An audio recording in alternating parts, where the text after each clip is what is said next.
destino do homem é ser livre e bondoso. Sou o que ensina a humildade e a fraternidade, que a vida é luta e a morte não é luto, que sem caridade não há salvação. Sou o que te vela e revela que a vida não para, que segue em outros mundos ou de novo na terra a evolução da humanidade. Sou uma luz, sou o amor, sou o que leva a paz ao mundo. Sejam todos muito bem-vindos à nossa casa, a casa do Consolador Prometido. E desde já recebam o nosso abraço e que se sintam bem nessa noite. E vamos pedir para a nossa irmã Lídia fazer a leitura preparatória. Causas atuais das aflições. De duas espécies são as vicissitudes da vida, ou seu proferirem promanam de duas fontes bem diferentes, que importa distinguir. Umas têm sua causa na vida presente, outras fora desta vida. Remontando-se à origem dos males terrestres, reconhecer-se-á que muitos são consequências natural do caráter e do proceder dos que os suportam. Quantos homens caem por sua própria culpa? Quantos são vítimas de sua imprevidência, de seu orgulho e de sua ambição? Neste momento, meus queridos irmãos, elevemos nosso pensamento a Deus, nosso Pai, a Jesus, nosso Mestre, e agradecemos a oportunidade de estarmos aqui reunidos em nome do nosso Pai Maior. Pedimos que todos possam receber o lenitivo para suas dores, as quais vieram buscar nessa casa, nessa noite de hoje. Pedimos também o amparo necessário para o nosso irmão que irá proferir a palestra da noite de hoje. Agradecemos imensamente por estarmos reunidos e que possamos ter um bom entendimento de tudo aquilo que aqui for explanado.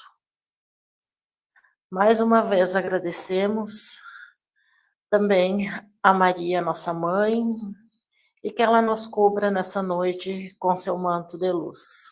Que assim seja. Assim seja.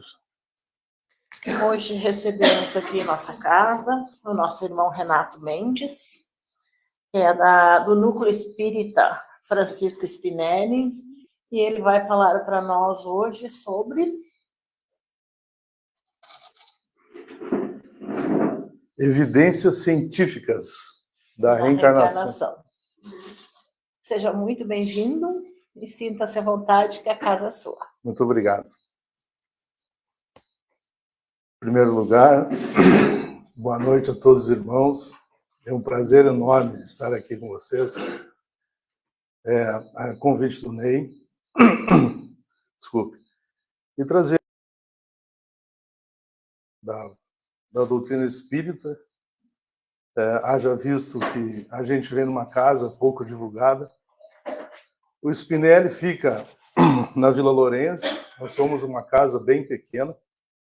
Não sei se os irmãos conhecem, lá está à disposição, as portas estão abertas para todos, como todas as casas.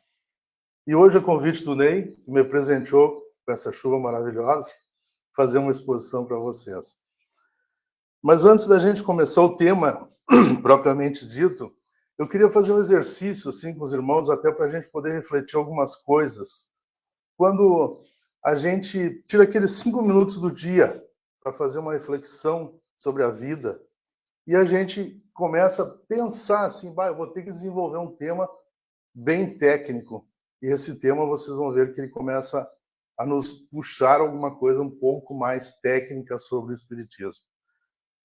E daí, naqueles 5 minutos dessa semana, eu me deparei com uma situação muito comum na vida de todo mundo, mas eu acho que foi uma situação muito agradável, quando eu visitando um vizinho meu, que tem uma neta de 30 dias, olhando para aquela criança, me veio uma imagem assim muito clara, né, na nossa cabeça, diante desse tema.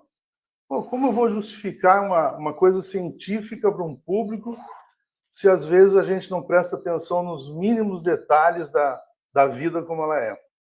Olhando para aquela criança recém-nascida, 30 dias, observando ela, me veio assim à memória uma coisa muito clara que nós vamos desenvolver agora aqui diante do tema.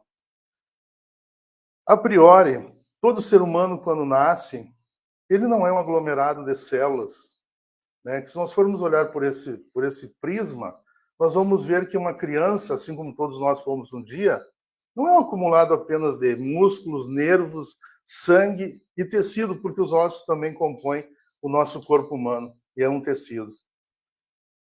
E daí eu me pergunto aos irmãos, e aí também falo em nome do Espiritismo, quando muitos céticos, muitos descrentes dizem assim, não, mas tu é só um ser humano. Mas eu pergunto, olhando para aquela criança à minha frente, pensando, mas o que anima essa criança? O que anima todos nós que estamos aqui? Um espírito, né? Então isso me reporta muito quando Jesus, perguntado pelos seus apóstolos de certas evidências que ocorriam na época sobre o que era a reencarnação, e ele falava em parábolas. Então, aquela evidência daquele inocente me trouxe uma clareza muito forte no quesito: aqui está a espiritualidade, aqui está a evidência científica de que nós não somos apenas matéria. Eu posso ter aqui na frente desse prédio o melhor carro do mundo, mas se ele não tiver uma fonte de energia para se mover, ele não passa de um carro. Nós, como seres humanos, nós também temos as nossas forças, que nada mais é do que o espírito. E antes de vir para cá, eu assisti uma palestra de um rapaz, comentando com outro, falando justamente sobre o espiritismo, né? E ele dizia algo muito parecido. O nosso espírito, ele é que nem o universo, ele é infinito. Isso me chamou muita atenção, eu fiquei pensando bastante, porque tirei a tarde para me acalmar, relaxar, estudar sobre o tema, que eu já tinha estudado, mas sempre é bom lembrar.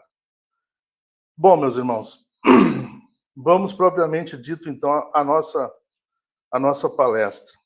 A reencarnação. Aqui a foto que nós vamos ver é simplesmente o desenvolvimento do ser humano. Pode ser uma coisa que todos já saibam ou que conheçam, mas também tem uma consequência muito grande quando a gente diz o seguinte: o homem ele deixa, na sua própria existência, no seu próprio desenvolvimento, ele deixa de ser um quadrúpede e começa a andar de forma ereta. Por quê? Isso também eu ouvi numa casa espírita que me saltou os ouvidos, quando uma irmã disse: a ciência, assim como a espiritualidade, ela não dá saltos. E me chamou bastante a atenção esse fato. O planeta Terra, propriamente estudado pelos cientistas, tem em torno de 4.500 bilhões de anos. Como a gente já passou por aqui, né? E nós descendemos desse homem aqui, o Homo sapiens, que tem em torno de 200 mil anos. E o seu desenvolvimento ele vem através da hipótese científica. Mas antes de nós prosseguirmos, eu queria dizer uma coisa para vocês. Nós vamos falar tanto em método científico, assim como Kardec também, em todos os seus estudos, falou sobre método científico. E o que é propriamente esse termo método científico? Ele consiste em 4 fases. A fase da observação, a fase do problema, a fase da análise e a fase da conclusão. E para tudo nesse mundo, a ciência explica através do método científico. Nada foge aos olhos da ciência se não for através do método científico. E Kardec, nos seus estudos, naquela época, também já relatava suas evidências, os seus estudos dentro de uma sociedade que só acreditava esses fatos através do método científico. Então, em todas as nossas literaturas que nós temos, que nós vamos observando e vamos lendo e vai nos estimulando cada vez mais ao conhecimento, por volta, a gente sempre se depara com esse termo bastante complexo, né? Método científico.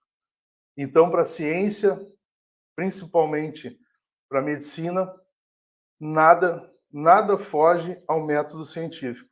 O que não for feito através do método científico pode ser chamado de qualquer outra coisa, menos método científico. A hipótese científica mais aceita atualmente para a origem da humanidade é que a espécie humana moderna, chamada Homo sapiens, surgiu na África há cerca de 200 milhões de anos. 200 mil anos, perdão. Depois de um processo evolutivo de milhões de anos. Como foi dito, a ciência e a espiritualidade, ela não dá saltos. Nós estamos num processo evolutivo, como todos nós aqui sabemos, e vamos continuar nesse processo evolutivo. A necessidade da melhoria. Nós sabemos aqui que nós temos 3 classes de espíritos, onde nós muito provavelmente se encaixamos ali nos imperfeitos, né? E daí nós passamos, então, dentro desse processo da reencarnação, da vida material, do desencarne para a vida espiritual. Isso falando parece uma coisa muito natural, mas, repito, para muitas pessoas que não entendem o que é o espiritismo, isso é um sopro de curiosidade, ou às vezes até mesmo de medo. Porque quando as pessoas que não entendem o que é espiritualidade, elas se assustam. Né? Eu gosto de fazer uma brincadeirinha, às vezes, quando uma pessoa fica dizendo assim para mim, não, isso aí que tu acredita, eu não acredito. Eu digo, tu tem medo da morte? Ah, Deus o livre, né? Se tu quer morrer, vai tu primeiro, eu vou ficar mais um tempo aqui. E daí eu começo a rir, porque eu vejo que as pessoas têm muito medo do desencarne. E aí nós traçamos um paralelo, como eu disse para vocês, entre o que algumas religiões pregam e o que o Espiritismo prega, né? O que é ressurreição e reencarnação?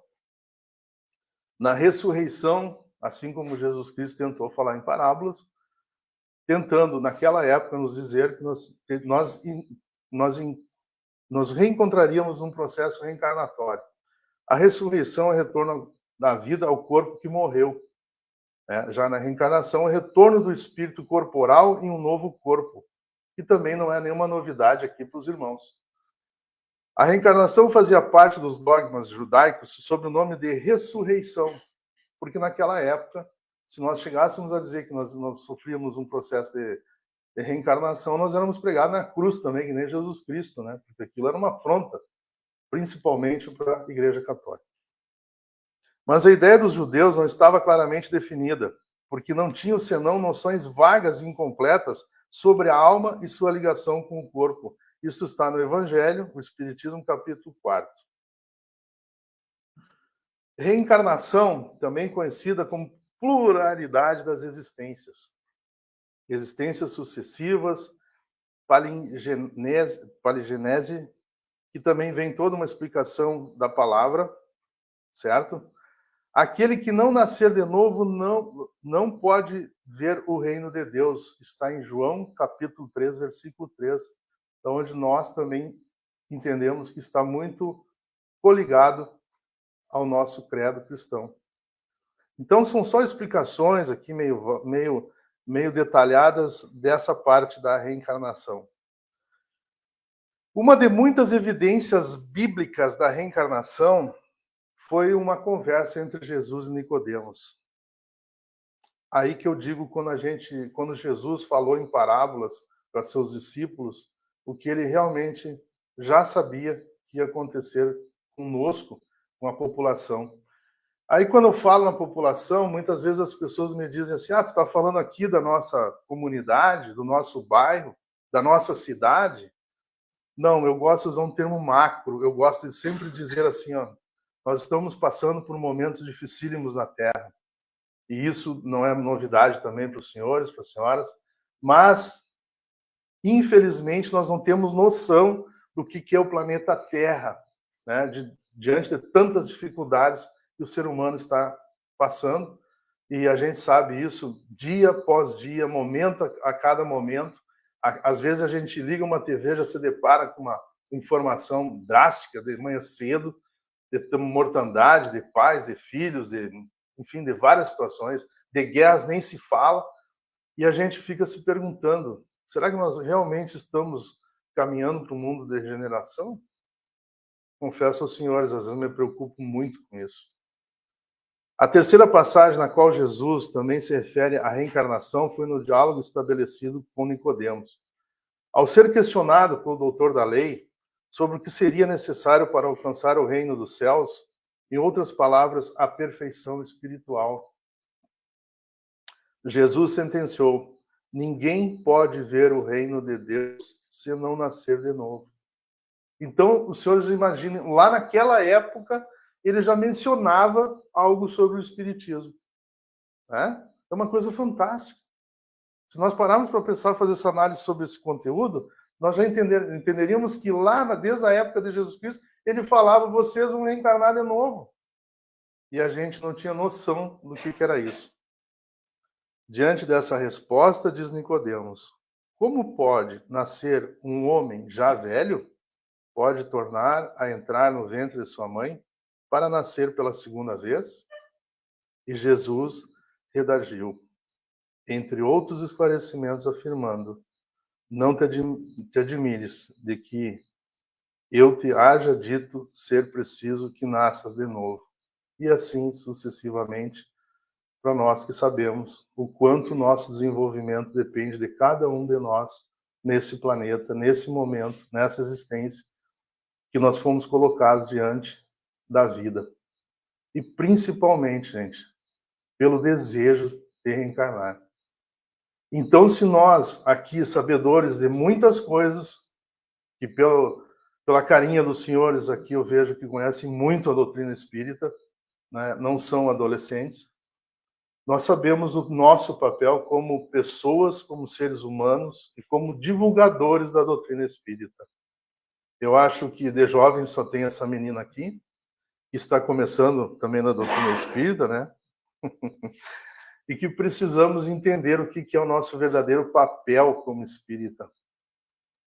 Volto a dizer, quando a gente se depara no momento que nós estamos vivendo atualmente, com tantas violências, com tantas agressões, com esse medo que a sociedade está vivendo atualmente, nós podemos amar o próximo e devemos amar o próximo. Nós devemos estender a mão a quem quer que seja, em qualquer situação. Em qualquer situação. Porque, vejam bem, se nós, conhecedores do mínimo possível, que nós sabemos que nós vamos reencarnar, talvez daqui a um tempo, estamos aqui hoje na Terra fazendo o nosso papel, nós estaremos prontos para melhor no desencarne entendermos que nós vamos ter uma chance futura de melhorarmos no plano espiritual. Aí vocês vão me perguntar assim: tá, Renato, mas da onde tu tirou essas informações? Como é que veio isso à tua cabeça? Por que esse comparativo? O Livro dos Espíritos nos diz isso. A investigação rigorosa, racional e científica de fatos que revelam a comunicação dos homens com os espíritos, realizadas por Allan Kardec, resultou na estruturação da doutrina espírita sistematizada sobre os aspectos científico, filosófico e religioso. Novamente, afirmo para os senhores, a questão científica. Kardec já se baseava no método científico para suas provações, para suas comprovações e para poder mostrar à sociedade daquela época o que ele estava afirmando. Porque já era um desejo tanto da espiritualidade como do ser humano, ele caminhar, se desenvolver, ele ir para frente. Nós não nascemos para ficar extasiados. Nós não nascemos, nós não reencarnamos num dado momento da nossa vida para simplesmente vir à Terra e ficar olhando o mundo passar. nós temos um papel fundamental aqui. Nós nos comprometemos, mesmo que inconscientemente, com a espiritualidade. E nós sabemos o quanto isso é importante para o nosso desenvolvimento. Diante desses fatos, eu afirmo para vocês o seguinte: hoje, principalmente a classe médica está cada vez mais inclinada para o lado do espiritismo. Inclusive na Universidade de São Paulo, na USP, onde tenho conhecidos lá, afirmam que já existe na Faculdade de Medicina Humana uma cadeira voltada para o espiritismo. Por quê? Vocês vão me perguntar, mas por que, Renato, essa afirmação com tamanha veemência? Porque se nós fizermos um paralelo, com todo o respeito aos médicos e toda a classe médica, que tem o seu devido papel como sociedade, o homem até hoje, ele se qualificou, se especializou, se tornou PhD na ciência, mas ele não pode criar o espírito. Ele não pode, nenhum de nós podemos criar um espírito. O homem pode sim tratar um corpo humano. Ele pode sim desenvolver fórmulas. Ele pode sim desenvolver medicamentos fantásticos, fantásticos. Inclusive, eu tenho uma classe, entre outras tantas, que eu admiro muito, os neurocientistas. São pessoas formidáveis que estudam a vida inteira, passam a vida inteira dedicada aos estudos, entre outras definições da área médica.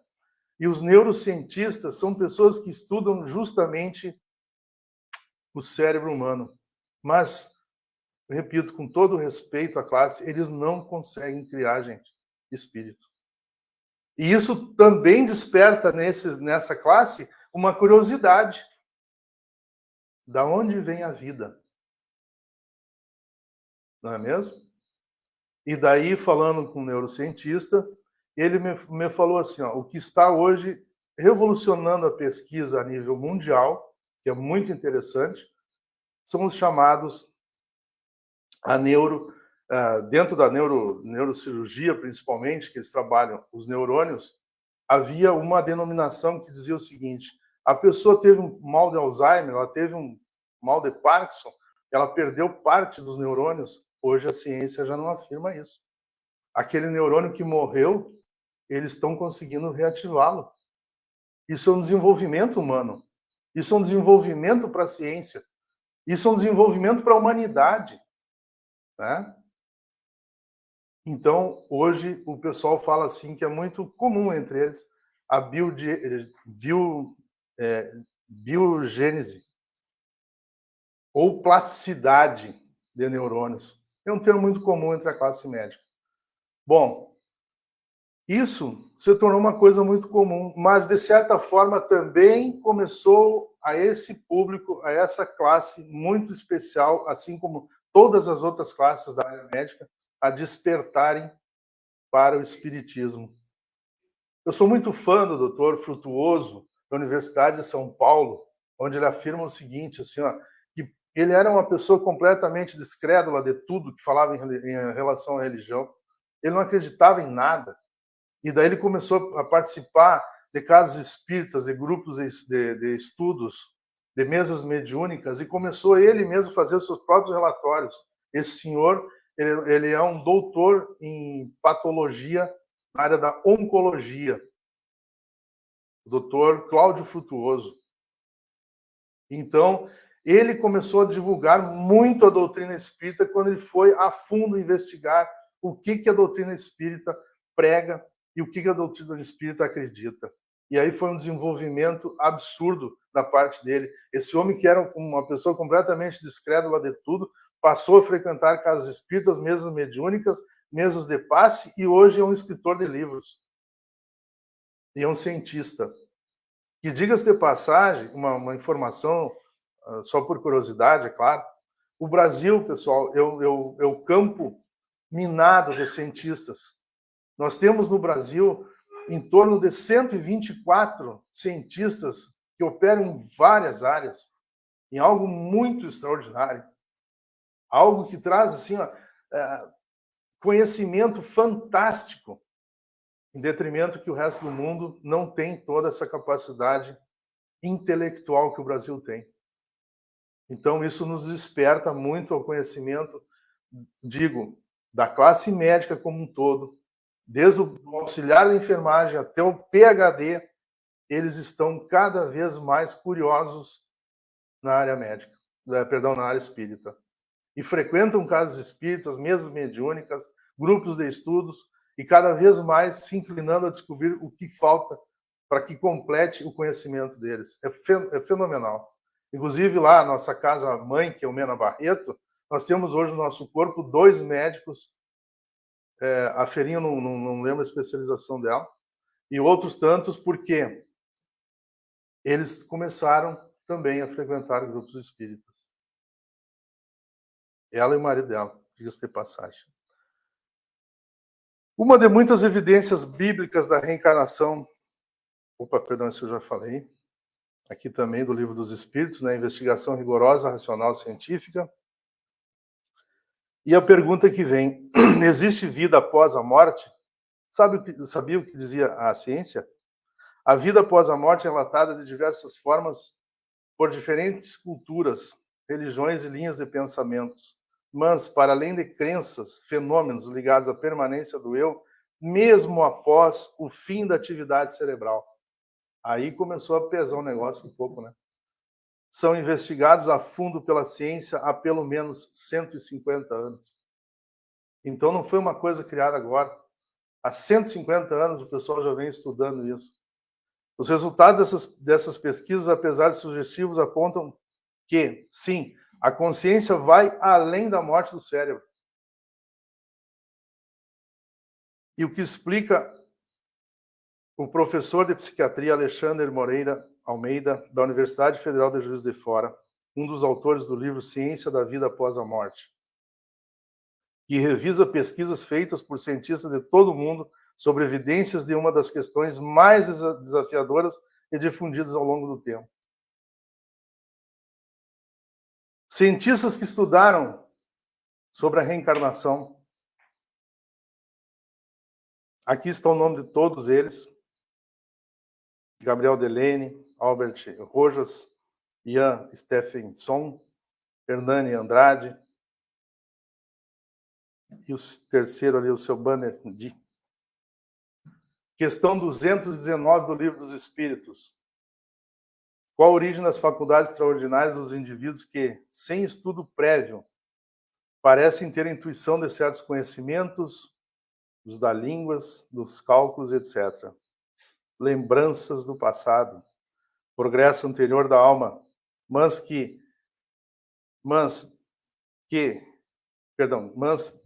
ela não tem consciência de onde queres que venham tais conhecimentos, o corpo muda. O espírito, porém, não muda, embora troque de roupagem. Também algo que não é novidade para nós. Crianças prodígios. Falando rapidamente, aqui eu não preciso ler muito texto, mas a gente sabe de vários exemplos de crianças muito precoces em todas as áreas da ciência, das artes, das mais diferentes áreas, com tenra idade, que tem um desenvolvimento muito grande e que assusta muita gente. Recentemente, um menino de 11 anos passou numa das universidades mais concorridas do país, a USP. Da onde que vem esse menino com 11 anos de idade? Quem foi ele em outra vida? Algo que nos desafia, né? A constatação da ciência atual. Os nossos casos contribuem para evidenciar que a consciência é capaz de sobreviver à morte. O que morre é o cérebro, mas a consciência continua. Quer dizer isso que cada um de nós é algo mais do que um corpo físico. Temos também uma consciência para sobreviver à extinção desse corpo. Isso quem afirma é um doutor, Dr. Jim Drucker, Vida antes da vida, tradução de Gilson César Cardoso de Souza, Edificação, Pensamento. O conceito de reencarnação é atraente para muitas pessoas por causa da possibilidade de, vivendo muitas vezes, acumularem sabedoria, tornando-se mais afetuosas e pacíficas no decorrer do seu processo. Também tem ali embaixo a origem da pesquisa do livro. Nas provas da reencarnação, o Dr. Hernani Guimarães faleceu em 2003, mas deixou uma vasta pesquisa sobre reencarnação. Foram, por ele analisados a fundo 75 casos, dos quais 8 deles foram relatados no livro Reencarnação do Brasil. Confesso aos senhores que eu não li esse livro ainda. Já o Dr. Stephenson, da Universidade da Virgínia, analisou 2.600 casos relatados no livro Reincarnation and Biology. 2.300 páginas, sua pesquisa é baseada nas marcas de nascença e nos defeitos congênitos de pessoas que já tiveram aqui na Terra, já passaram por aqui e na próxima encarnação apresentam as mesmas dificuldades. Analisando crianças até os 7 anos de idade. São pesquisas sérias que vão muito além da simples imaginação infantil. Novamente aqui, aplicado o método científico. E aqui nós temos um caso de um perito, esse senhor aqui é da Polícia Federal, tá? Ele, muito conhecido, confirma a autenticidade das pesquisas, perdão, das cartas psicografadas por Chico Xavier. Ele foi feito uma perícia em cima do que ele já tinha feito para comprovar se aquilo era verídico ou não. E comprovadamente esse senhor, inclusive, foi preso, porque naquela época que ele fez esse levantamento, colocava-se na sociedade que era uma blasfêmia, né? E Chico dizia que não, que aquilo realmente era algo emitido, enviado pelos espíritos e propriamente pelo seu espírito guardião.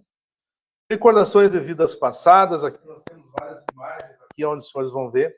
De acordo com o Espiritismo, a memória de vidas passadas não é normalmente acessível de forma consciente para a maioria das pessoas. Esse esquecimento é visto como uma forma de facilitar o aprendizado e o progresso sem os impedimentos de experiências passadas que poderiam sobrecarregar a sua vida atual. Ou seja, eu não sei quem eu fui na vida passada, não tenho interesse de fazer terapia para descobrir o que eu fui. Por quê? Porque daqui um pouco vai entrar em choque, isso nós vamos ver no slide a seguir, em situações de terapia. Terapia de vidas passadas, a terapia de vidas passadas, a TVP, é uma abordagem terapêutica muito usada na área da psiquiatria, da psicologia, que se baseia na premissa de que experiências e traumas de vidas passadas podem influenciar a vida presente de uma pessoa. Às vezes a pessoa precisa fazer uma terapia, fazer um regresso. Olha, a pessoa tenta de todas as formas e todos os seus conhecimentos e não consegue encontrar alguma coisa. O que está acontecendo comigo que eu não consigo? Eu tenho problemas em todas as áreas. Então é recomendado, sim, procurar um profissional da área e fazer esse tipo de tratamento. Essa terapia é frequentemente utilizada no contexto da reencarnação e busca explorar e resolver questões emocionais ou comportamentais através da acessibilidade de memórias de vidas passadas. Repito, isso aqui é um trabalho muito sério, é um trabalho muito a fundo, que as pessoas, os profissionais da área têm muito respeito, e respeito também tenho eu por eles, da área principalmente da psiquiatria e da psicologia, onde eles aplicam técnicas e fazem a pessoa retornar à sua vida anterior. Porém, com muito cuidado, porque isso pode trazer traumas também para a própria pessoa, uma vez revelada pelo profissional, haja visto que, às vezes, a pessoa não tem conhecimento embasado para tanto. E aqui, como nós não temos o áudio, eu vou contar rapidamente a história desse menino que desencarnou aos 7 anos de idade, através dessa senhora que relata esse fato. Se tiver esse áudio aí, está na TV. Tá? Aí nós podemos rodar, se rodar no seu computador. Só um pouquinho que ela fugiu aqui. Aí nós vamos ouvir, então. A mãe, assaltada por 5 pessoas, tentou tirá-lo do carro, mas o cinto de segurança não funcionou para abrir. E ele foi arrastado por 7 quilômetros nas ruas da zona norte do Rio de Janeiro, até ser completamente dilacerado. E a mãe, naturalmente, ficou desesperada, sem poder fazer nada, porque a filha mais velha saiu com ela, mas eles não deixaram que ela tirasse o filho. E durante o caminho, claro, as pessoas que viam aquele carro passar alertavam, sem imaginar que ali estavam ladrões, que havia uma criança pendurada no banco de trás. Foi uma coisa terrível. O menino ia fazer 7 anos no mês seguinte ao do seu desencarne. Isso aconteceu em 2000, um mês antes dele fazer 7 anos. E ele transmite uma mensagem. Os pais, inclusive, alugaram a própria casa onde hoje funciona o Centro Espírita, no Rio de Janeiro. Eles se mudaram no Rio de Janeiro, não suportaram as lembranças, mas até hoje funciona uma casa espírita onde eles moravam, casa de propriedade deles, onde eles fundaram o centro. Mas, na mensagem que o menino teve permissão de mandar para eles, ele conta que há muito tempo atrás ele era um homem extremamente cruel, morreu, inclusive, lutando contra os egípcios, quando Jesus tinha 22 anos. Jesus ainda não tinha começado a sua tarefa na Terra. Mas, ao desencarnar, ele entrou num processo pavoroso, porque o seu prazer como governador da região que ele comandava era atar a sua vida, onde 2 cavalos poderosos comandavam, velhos, crianças, mulheres, e fazê-los pelo deserto correr até que os corpos estivessem esquartejados. E os seus soldados, os seus subordinados, o aplaudiam freneticamente pelo esse diletantismo que ele tinha. Quando ele estava sem fazer nada, ele fazia isso. E fez isso com muita gente. Infelicitou muita gente. Claro, quando desencarnou naquela época recuada, ele se viu a braços com perseguições pavorosas. Ficou durante muitos séculos em grande sofrimento, porque se mantara do desespero daquelas mães que perdiam seus filhos dilacerados, elas mesmas dilaceradas também. Ele foi socorrido, mas depois de muito tempo, mas a sua situação era tão dramática no mundo espiritual que os espíritos disseram: vai ser difícil você encontrar um pai e uma mãe que te recebam, você precisa voltar para a Terra. E ele consegue encontrar um casal que tinha sido vítima dele, mas que o havia perdoado. Tinham sido dilacerados pelos cavalos, mas o tinham perdoado. E ele renasce no ano de 2001 pelo casal, mas com a certeza, porque ele pediu para ter a mesma morte. Então ele sabia, sua alma eterna sabia, que ele não completaria os 7 anos. Em geral, quando a pessoa tem um grande resgate a fazer, que vem de suicídio, que vem de grandes loucuras do passado, ela não fica os 7 anos na Terra, os primeiros 7 anos, porque é quando se completa o processo reencarnatório. Então, por isso, tantas crianças já na maternidade têm graves enfermidades. Lutam contra um câncer durante 4, 5 anos da sua infância, mobilizam a família toda, mas acabam desencarnando nos primeiros 7 anos de vida. Porque só aí, aos 7 anos, é que você completa o processo reencarnatório e é definitivamente entregue à família que você.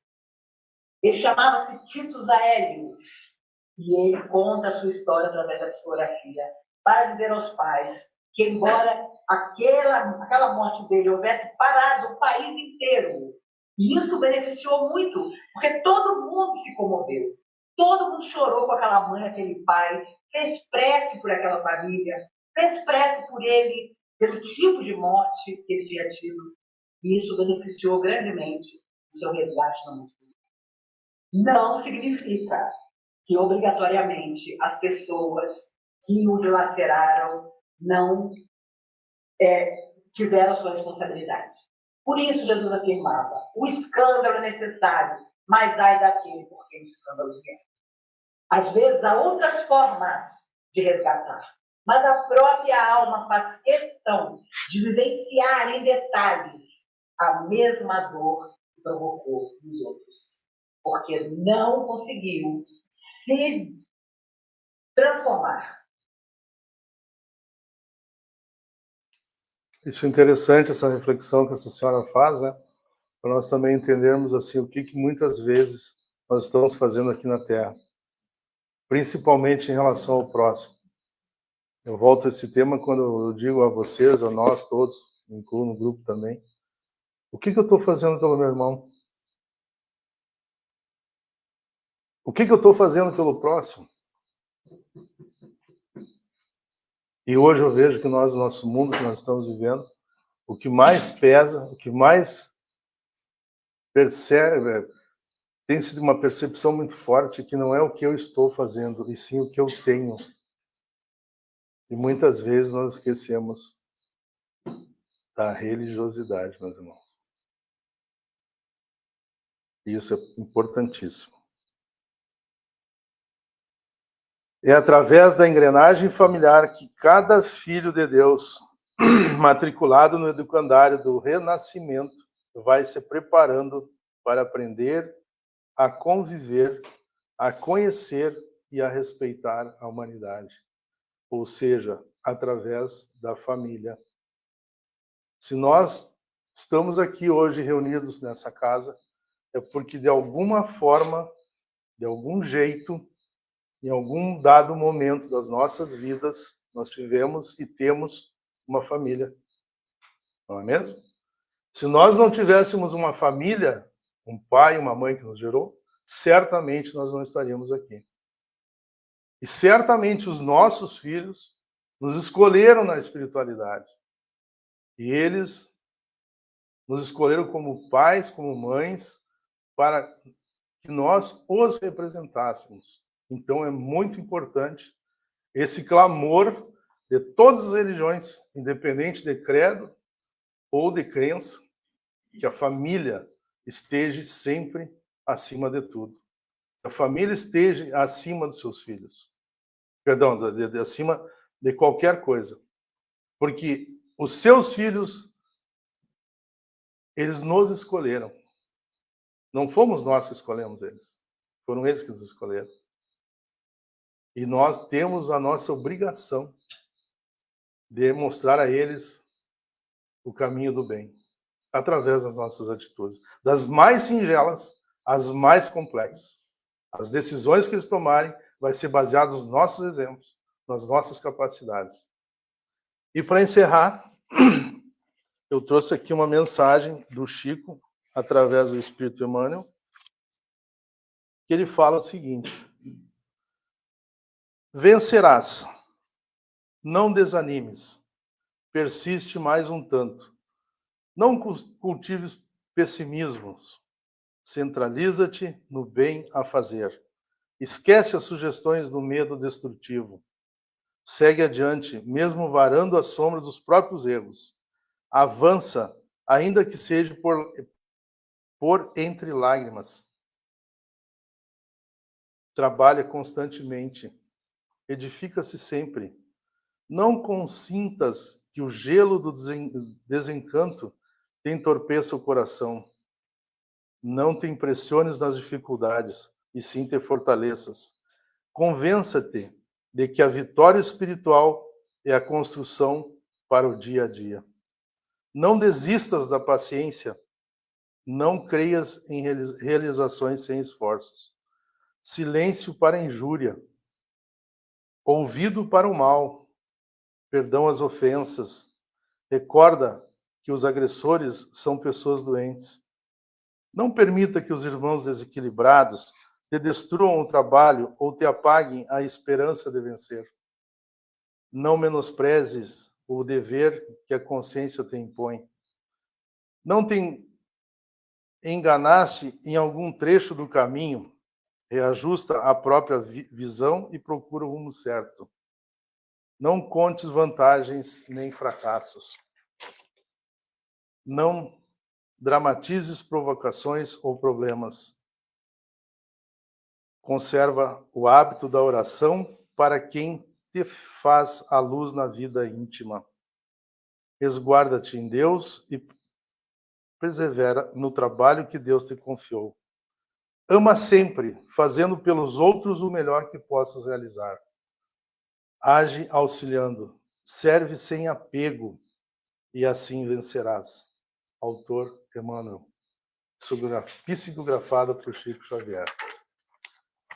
Meus irmãos, foi um prazer estar na casa de vocês. Que a paz de Deus esteja convosco. Muito obrigado. Agradecemos ao nosso irmão pela mensagem da noite de hoje. Certamente foi importante para cada um de nós. e que possamos refletir e levar aos nossos irmãos que fazem parte da nossa jornada evolutiva e assim, juntos, evoluirmos rumo ao Pai. Leve nosso abraço fraterno aos nossos irmãos lá do Francisco Spinelli. Muito obrigado. E nosso muito obrigado. E pedimos gentilmente ao nosso irmão para fazer a prece final, que já vai ser o passe coletivo, né? E nosso muito obrigado mais uma vez. Eu que agradeço.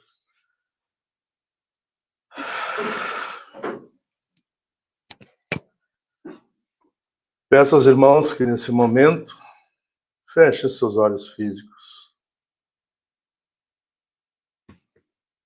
Eleve o seu pensamento ao nosso Criador, agradecendo essa oportunidade dessa noite de estarmos nessa casa abençoada,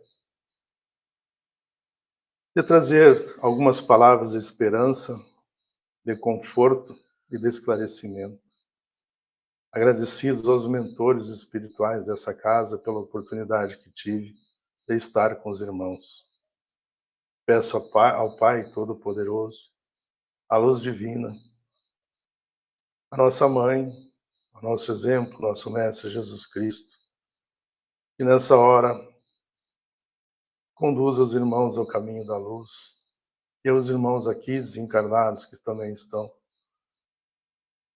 que caminhem sobre o caminho da luz, pois estamos aqui divulgando a doutrina espírita com o intuito de ajudá-los também. Que a cada um que veio aqui nessa casa hoje, na sua íntima prece, seja alcançado de todos os modos e todos os momentos aquilo que veio aqui buscar. Agradecidos mais uma vez pela oportunidade que tivemos de estar aqui e de estarmos reencarnados, meu muito obrigado. Que todos sigam as suas casas com muita saúde e paz. Que assim seja.